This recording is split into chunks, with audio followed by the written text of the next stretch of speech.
Norway is a land of fjords, reindeer, small towns,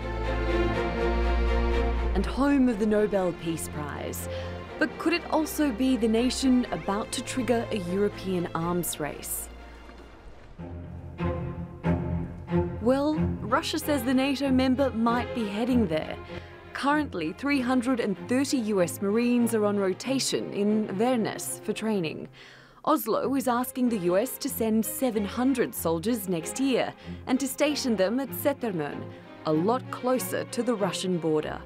Moscow says that plan undermines trust between it and Oslo. On Facebook, the Russian embassy said, "This makes Norway less predictable and could cause growing tensions, triggering an arms race and destabilising the situation in Northern Europe.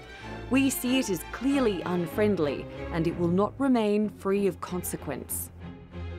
The Norwegian government says the decision is about training and improving winter fighting capability.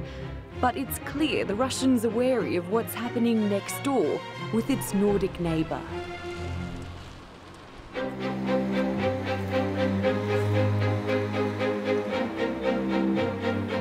NATO allies have been putting on a show of force in the Baltic region in recent years with exercises like this one in Lithuania earlier in June.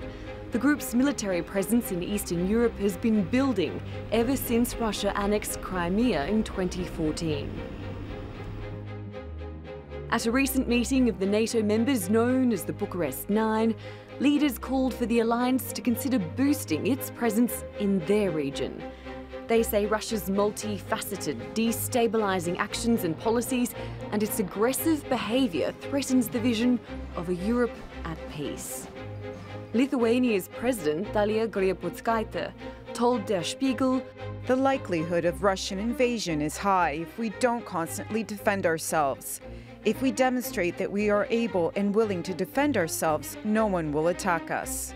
Russia's Foreign Minister Sergei Lavrov says, NATO's military buildup and growing military activities near the Russian and Belarusian borders requires special attention.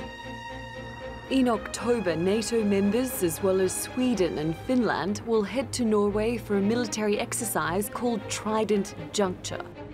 It's going to be the group's largest drill since 2002, with about 40,000 personnel taking part. NATO says its aim is not to isolate Russia, but it will continue to have a defence and deterrence approach towards it. So does Russia warrant the military posturing? And how will it react if there are extra boots in its neighbourhood? Natalie Poyhonen, The Newsmakers.